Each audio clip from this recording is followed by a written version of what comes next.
Welcome to reading number 1 regarding the learning section of the course. So we're going to start off by just looking at what learning is essentially. We're going to see that learning is usually defined as a relatively permanent change in how we respond to something that we hear, see, taste, feel, and so on. So here are some things to just kind of get us thinking about this a little bit. Can we change how we react to the sound of a train, for example?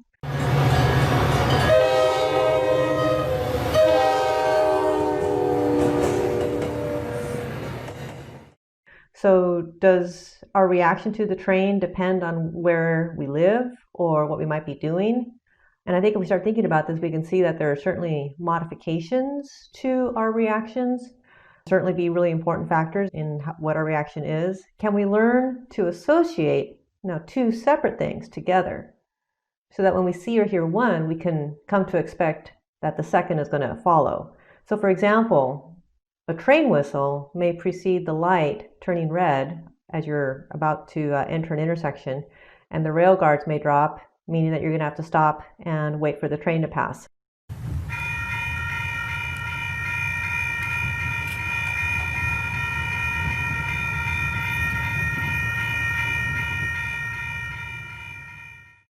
So most of us, if you ever regularly drive along a route where the train may block your path and you have to wait for it to pass, you've probably learned to associate the train whistle with the possibility that you're going to have to wait for a long train to pass first. The difference is that in this second example, we're associating two separate things together, the whistle made by the train as well as the actual physical train crossing the road in front of you, making you have to wait.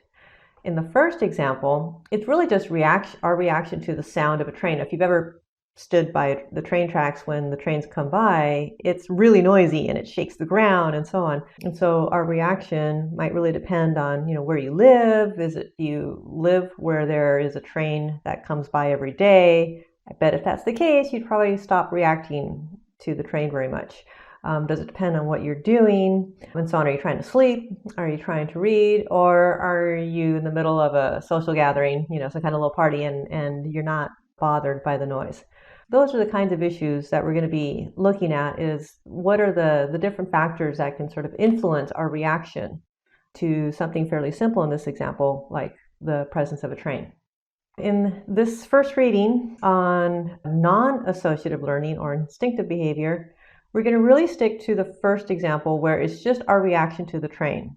It's not about the connection or association that the train whistle's made to the presence of the train. So not that.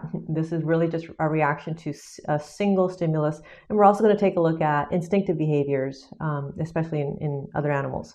So we're going to look at instinctive reactions to particular stimuli and this thing called habituation and sensitization to any stimulus that we might experience, like a train.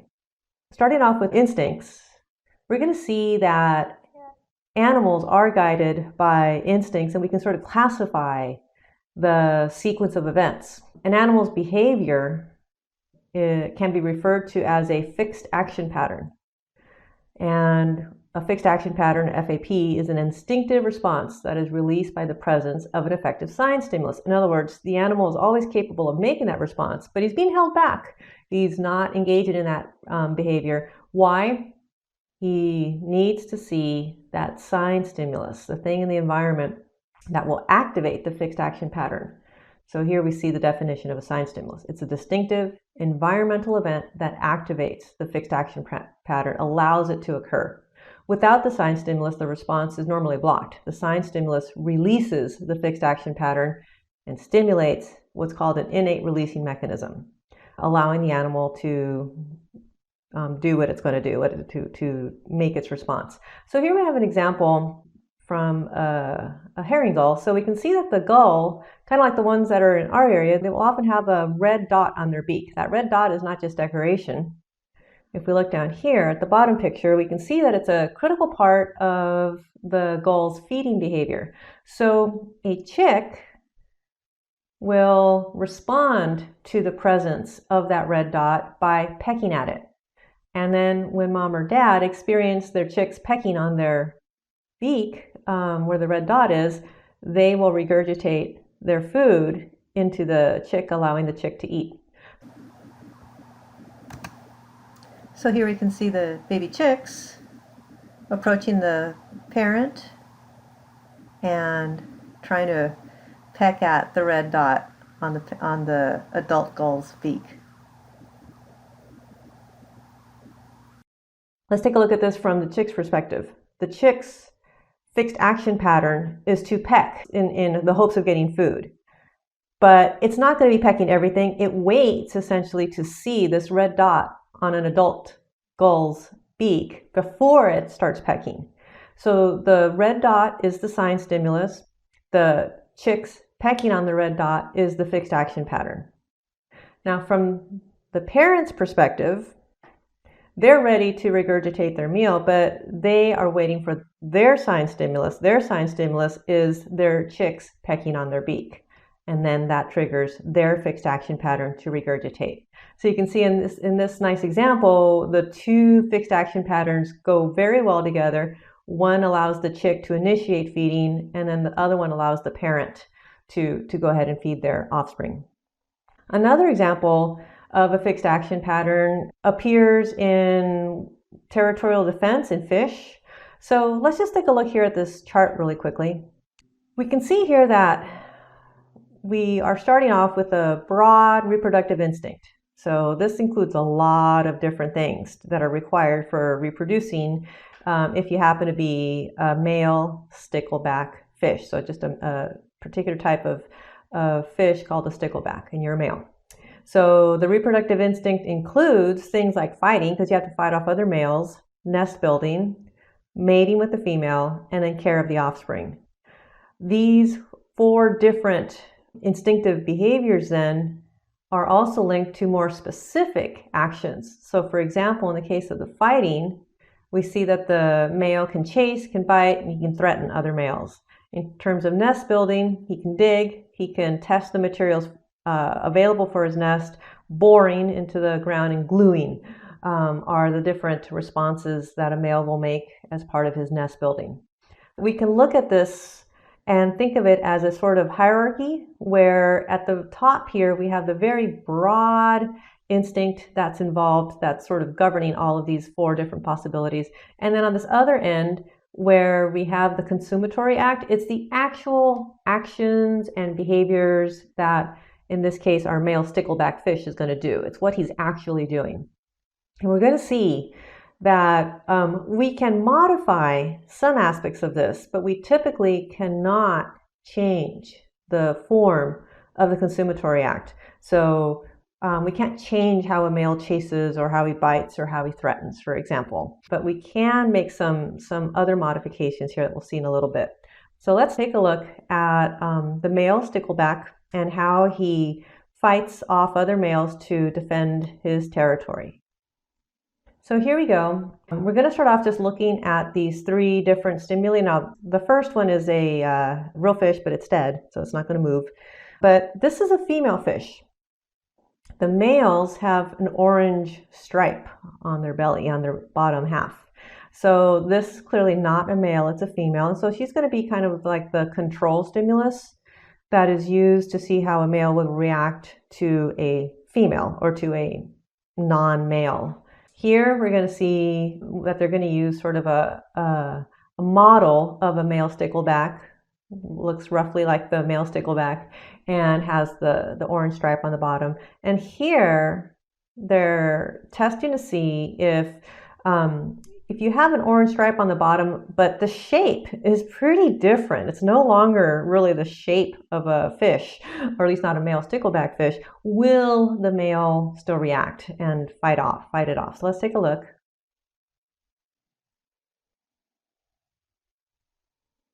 So there's the female, regular male, and then the oddly shaped male. And there's our live male. Now being shown the female.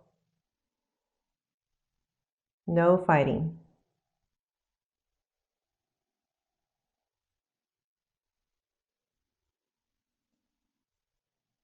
So he's not responding to a stimulus that is clearly not another male. Now, since what distinguishes males from females here is the orange coloring on their bottom half, here we go, and he certainly comes out fighting, and he will continue to attack this intruder into his territory. And now they're testing it with the oddly shaped fish. And sure enough, he attacks it as well.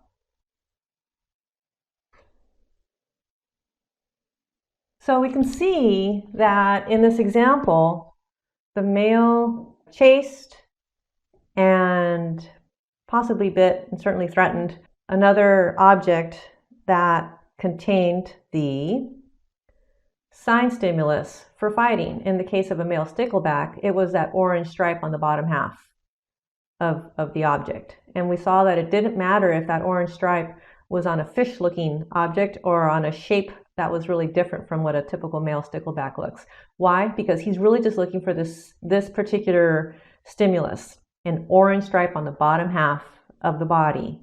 And since that's what he's focusing on to allow him to engage in his fixed action pattern, in this case of fighting, he's not really slowed down by the fact that they used a shape, a body shape that was not consistent with male sticklebacks. Didn't really matter.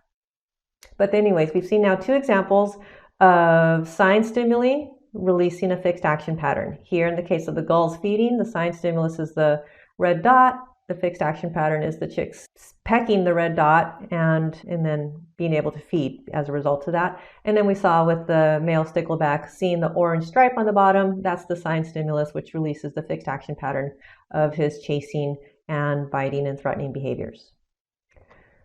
Other examples from the reading include a goose retrieving its eggs onto the center of its nest. And so let's take a look at that example. Here we have our goose. You can see that it would be evolutionarily adaptive for a goose to retrieve an egg if the egg happens to roll out of the nest. Now, what's triggering this response for her is the presence of a sign stimulus, which is something that can just roughly appear to be an egg. And you'll see that in this example, they're using a billiard ball.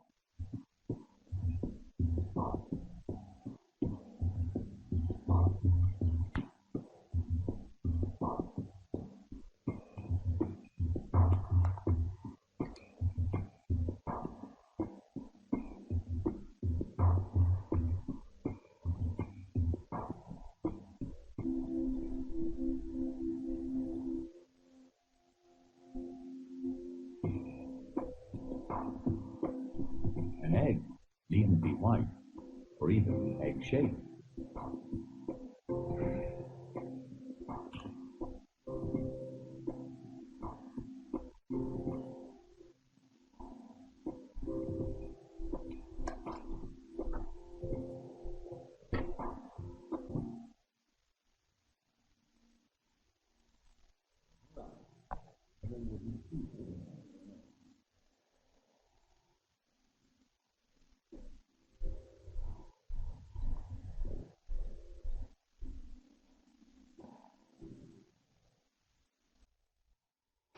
So we can see that for the goose, right, any object that's roughly the size and shape of an egg, very roughly the size and shape of an egg, is enough to release the fixed action pattern that results in her rolling that object back into the nest.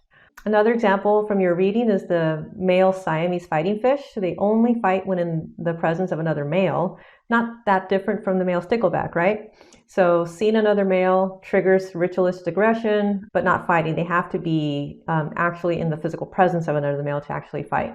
So if they're kept in separate containers, they will show their ritualistic aggression.